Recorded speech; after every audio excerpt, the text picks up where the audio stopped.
សួស្តីបងប្អូនទាំងអស់គ្នាជួបគ្នានៅក្នុងវីដេអូនេះខ្ញុំនឹងបង្ហាញបងប្អូនទាំងអស់គ្នាពីរបៀបដោះស្រាយបញ្ហា Telegram ដែលយើងផ្ញើសារទៅគេអត់ចេញឆាតទៅគេអត់ចេញបាទយើងចង់ផ្ញើរូបឬក៏ផ្ញើអក្សរអីក៏អត់ចេញដែរបងប្អូនបាទគឺវាជាប់សញ្ញាអូសទានពណ៌ក្រហមចឹងរហូតហ្នឹងហើយដឹងថាវាកើតអីវាសុកទៅអញ្ចឹងទៅកាលពីបង្កើតដំបូងអត់អីទេបាទយើងអាចឆាតអាចផ្ញើសារជាមួយគេបានបាទដល់ពេលមួយរយៈក្រោយហ្នឹងស្រាប់តែឆាតទៅរកគេមុនអត់បាន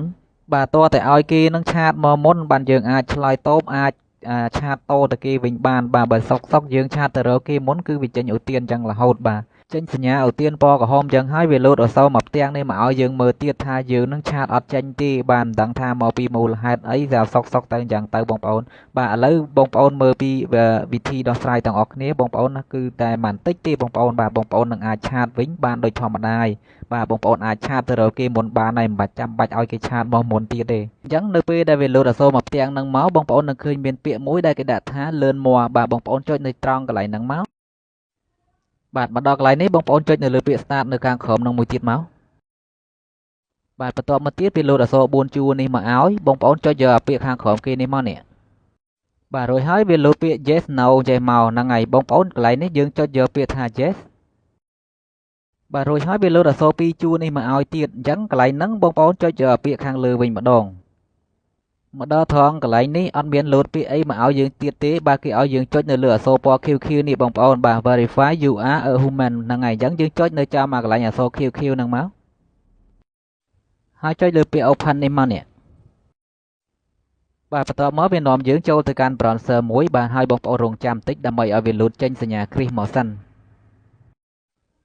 បាទឥឡូវចេញសញ្ញាគ្រីមមកហើយបងប្អូនចុចនៅលើពាក្យថា Go back to spam bot បាទចុចកន្លែងហ្នឹងមកបាទចុចអត់ទៅទេបងប្អូនចុចសញ្ញាខ្វែងនៅខាងលើនេះចោលមកបាទរួចហើយចុចនៅលើពាក្យដានខាងក្រោមនេះមកនេះបន្ទាប់មកទៀតមកដល់កន្លែងនេះគេឲ្យយើងសរសេរអំពីបញ្ហារបស់យើងដែលបានកើតឡើងបាទក៏ដូចជាបងប្អូនចង់ឲ្យគេដោះស្រាយអីបងប្អូនសរសេរចូលនៅក្នុងហ្នឹងមកបាទឬមួយក៏បងប្អូនច្រឡងអក្សរទាំងអស់នេះចូលដាក់ក្នុងហ្នឹងហ្មងមកក៏បានដែរបាទសម្រាប់ខ្ញុំសរសេរពាក្យហ្នឹងចូលហ្មងបាទ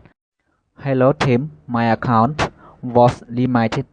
by mistake please resolve this issue ហ្នឹងហើយអញ្ចឹងបងប្អូនគ្រាន់តែសរសេរពាក្យទាំងអស់នេះចូលមកក្នុងហ្នឹងមកបាទហើយបងប្អូនចុចនៅលើព្រួយនៅខាងមុខហ្នឹងមក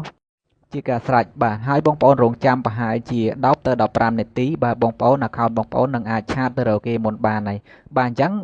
បញ្ហានេះគឺយើងដោះស្រាយតែប៉ុណ្ណឹងបាទបងប្អូនធ្វើតាមនឹងទៅបងប្អូននឹងទទួលបានជោគជ័យហើយបាទ